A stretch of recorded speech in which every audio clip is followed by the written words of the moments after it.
আসসালামু আলাইকুম। সবাইকে ঈদের অগ্রিম শুভেচ্ছা জানিয়ে শুরু করছি আমার আজকের রেসিপি। আজকে আমি আপনাদের সম্পূর্ণ ভিন্ন স্বাদের দুধের সেমাই তৈরি করে দেখাবো। এই ঈদের সবচেয়ে কমন একটি রেসিপি হলো এই দুধ সেমাই রেসিপি। কিভাবে খুব সহজে কম সময়ে দারুণ মজার এই রেসিপিটি তৈরি করা যায়, সেই রেসিপিটি আপনাদের সাথে শেয়ার করব। তো চলুন রেসিপিটি দেখে নিচ্ছি। দুধ সেমাইয়ের রেসিপি তৈরি করার জন্য প্রথমে চুলায় একটি পাত্র বসিয়ে এর মধ্যে 1 টেবিল চামচ পরিমাণ ঘি দিয়ে দিচ্ছি। এখন ঘিটাকে গলিয়ে নিতে হবে। ঘিটা যখন গলে যাবে তখন চুলাটা স্লোতে রেখে এর মধ্যে 1 টেবিল চামচ পরিমাণ কাঠবাদাম কুচি দিয়ে দিচ্ছি। 4 থেকে 5টি কাজু বাদাম দিয়ে দিলাম। 1 টেবিল চামচ পরিমাণ কিশমিশ দিয়ে দিলাম। এবার সবগুলো উপকরণ হালকা ব্রাউন কালার করে ভেজে নেব, আর চুলাটা স্লোতে রাখতে হবে। এই তো ভাজা হয়ে গিয়েছে। এখন এর মধ্যে 1 প্যাকেট লাচ্ছা সেমাই দিয়ে দেব। এই পর্যায়ে চুলাটা স্লোতে রেখে সেমাই ঘিয়ের মধ্যে 4 থেকে 5 মিনিটের মতো ভেজে নিতে হবে, আর অনবরত নাড়তে হবে, তা না হলে পুড়ে যাবে। এখন চুলা বন্ধ করে এর মধ্যে 1/3 কাপ পরিমাণ গুঁড়া দুধ দিয়ে দিচ্ছি। এই গুঁড়া দুধ ভালো করে মিশিয়ে নেব।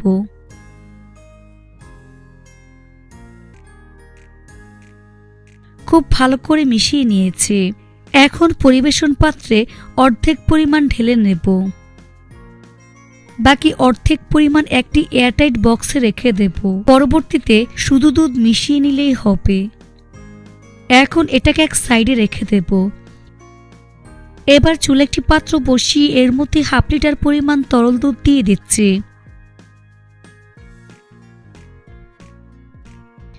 দিয়ে দিচ্ছি 2টি তেজপাতা, 2 টুকরো দারচিনি ও 4টি এলাচ দিয়ে দিলাম। এখন চুলার আঁচ মিডিয়ামে রেখে অনবরত নেড়ে চেড়ে দুধের মধ্যে বলক তুলে নেব।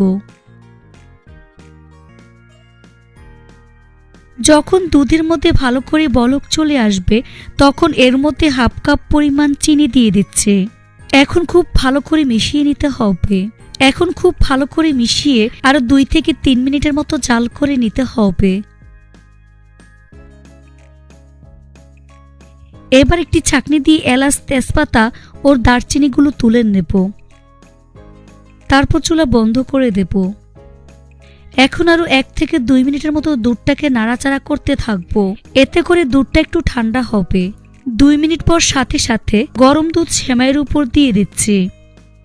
তারপর সেমাই খুব ভালো করে মিশিয়ে নিতে হবে। এ পর্যায়ে বেশি নাড়াচাড়া করা যাবে না, তাহলে সেমাইয়ের ফ্লেভার নষ্ট হয়ে যাবে। এই তো তৈরি হয়ে গেল মজাদার দুধে ভেজানো লাচ্ছা সেমাই। প্রথমে কিন্তু সেমাইটাকে একটু পাতলা মনে হবে, কিন্তু ঠান্ডা হওয়ার পর ফুলে ডাবল হয়ে যাবে। এখন এর উপর কিছুটা পরিমাণ বাদাম, কিশমিশ দিয়ে পরিবেশন করে দেখিয়ে দিচ্ছি। দেখুন দেখতে মাশাআল্লাহ কতটা সুন্দর এবং কতটা লোভনীয় হয়েছে। খেতে কিন্তু অনেক বেশি মজার হয়েছে। এভাবে একবার হলেও ঈদে তৈরি করে দেখবেন। এটা তৈরি করে খেলে বুঝতে পারবেন ঠিক কতটা মজার। রেসিপিটি ভালো লাগলে অবশ্যই একটি লাইক দিয়ে দিবেন। ফ্রেন্ডস এন্ড ফ্যামিলির সাথে বেশি করে শেয়ার করবেন। সবাই অনেক বেশি ভালো থাকবেন। আল্লাহ হাফেজ।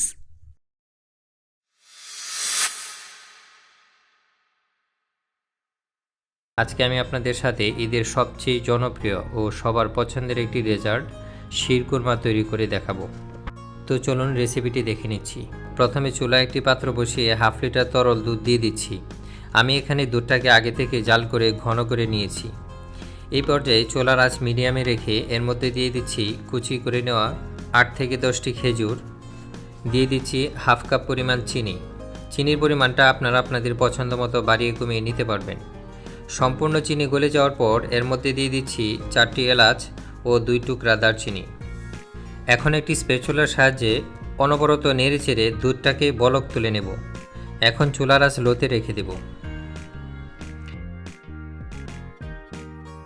এইবার অন্য একটি পাত্রে 2 টেবিল চামচ পরিমাণ ঘি দিয়ে দিচ্ছি।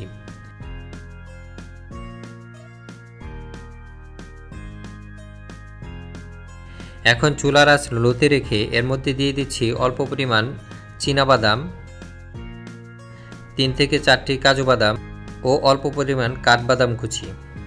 দিয়ে দিচ্ছি 8 থেকে 10টি কিশমিশ। এখন এই সবগুলো উপকরণ অনবরত নেড়েচেড়ে হালকা ব্রাউন কালার করে ভেজে নেব। ভাজা হয়ে গিয়েছে। এখন এই সবগুলো উপকরণ দুধের মধ্যে দিয়ে দিচ্ছি। তারপর খুব ভালো করে মিশিয়ে নেব।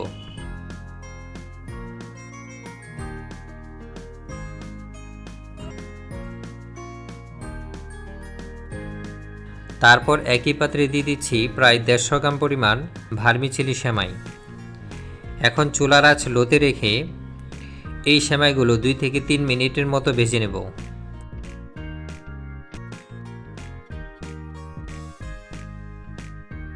এই তো আমার ভাজা হয়ে গিয়েছে। এখন এই সেমাইগুলো দুধের মধ্যে দিয়ে দিচ্ছি। এখন 2 থেকে 3 মিনিটের মতো অনবরত নেড়েচেড়ে চুলা অফ করে দেব।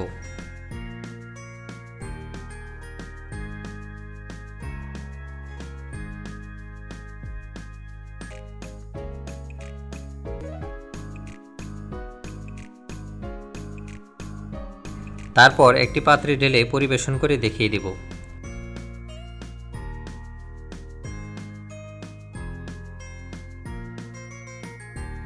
দেখুন মাশাআল্লাহ, শিরকুরমা দেখতে কতটা সুন্দর ও কতটা লোভনীয় হয়েছে।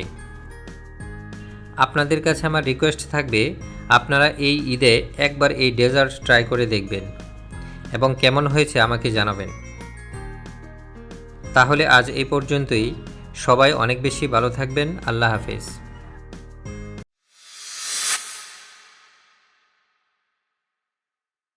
আসসালামু আলাইকুম। সবাইকে ঈদের অগ্রিম শুভেচ্ছা জানিয়ে শুরু করছি আমার আজকের রেসিপি।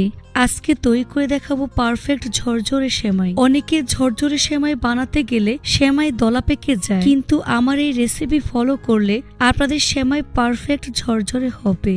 তো চলুন রেসিপিটি দেখে নিচ্ছি। পারফেক্ট ঝরঝরে সেমাই তৈরি করার জন্য প্রথমে আমি এখানে 1 প্যাকেট ভার্মিচেলি সেমাই নিয়েছি। এখন প্যাকেটের ভিতরে সেমাইটাকে 3 ইঞ্চি করে ভেঙে নেব। তারপর সেমাই একটি পাত্রে নিয়ে নিচ্ছি। তারপর চুলা একটি পাত্র বসিয়ে এর মধ্যে 1/4 কাপ পরিমাণ ঘি দিয়ে দিচ্ছি। চেষ্টা করবেন ঘি ব্যবহার করতে। যখন ঘি সম্পূর্ণ গলে যাবে তখন চুলাটা স্লোতে রেখে এর মধ্যে 1 টেবিল চামচ পরিমাণ কাজু বাদাম, 1 টেবিল চামচ পরিমাণ কাঠবাদাম, 1 টেবিল চামচ পরিমাণ কিশমিশ দিয়ে দিচ্ছি। 2 টুকরো দারচিনি, 1টি তেজপাতা ও 2টি এলাচ দিয়ে দিচ্ছি। এখন চুলাটা স্লোতে রেখে হালকা বাদামি কালার করে ভেজে নিতে হবে। ভাজা হয়ে গিয়েছে। এখন এর মধ্যে 1 প্যাকেট ভার্মিচেলি সেমাই দিয়ে দিচ্ছি। এখন সেমাই বাদাম ঘিয়ের সাথে খুব ভালো করে মিশিয়ে নেব। ঝরঝরে সেমাই রান্না করার জন্য আপনাকে এই সেমাইটাই ব্যবহার করতে হবে। এখন চুলাটা স্লোতে রেখে হালকা ব্রাউন কালার করে ভাজতে হবে, অর্থাৎ 2 থেকে 3 মিনিটের মতো ভেজে নিলেই হবে। এই তো ভাজা হয়ে গিয়েছে। এখন এর মধ্যে 1/4 কাপ পরিমাণ চিনি দিয়ে দিচ্ছি। সাথে 1/2 কাপ পরিমাণ পানি অ্যাড করে দিচ্ছি। এখানে পানির পরিমাণটা 1/2 কাপই দিতে হবে, না হলে সেমাই কিন্তু ঝরঝরে হবে না। এবার সবকিছু একসাথে খুব ভালো করে মিশিয়ে নেব। তো সবকিছু খুব ভালো করে মিশিয়ে নিয়েছি। এখন চুলাটা স্লোতে রেখে ঢাকনা দিয়ে ঢেকে রেখে দেব প্রায় 3 থেকে 4 মিনিটের মতো। ফিরে আসলাম 4 মিনিট পর। দেখুন পানি অনেকটা শুকিয়ে গিয়েছে। এখন আরো 2 থেকে 3 মিনিটের মতো রান্না করে নেব, যাতে করে আরো ঝরঝরে হয়। এখন চুলা বন্ধ করে এই সেমাইটাকে ভালো করে ঠান্ডা করে নেব। কাঁটা চামচ দিয়ে সেমাই এভাবে ছাড়িয়ে নিতে হবে।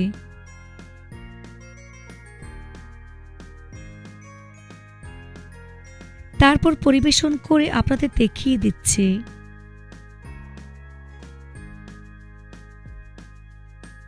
দেখুন দেখতে মাশাআল্লাহ কতটা সুন্দর এবং কতটা ঝরঝরে পারফেক্ট হয়েছে। এটা শুধু দেখতেই সুন্দর না, খেতে অসম্ভব মজার হয়েছে। আসছে ঈদে একবার হলেও তৈরি করে দেখবেন। এটা তৈরি করে খেলেই বুঝতে পারবেন ঠিক কতটা মজার। রেসিপিটি ভালো লাগলে অবশ্যই একটি লাইক দিয়ে দিবেন। ফ্রেন্ডস এন্ড ফ্যামিলির সাথে বেশি করে শেয়ার করবেন।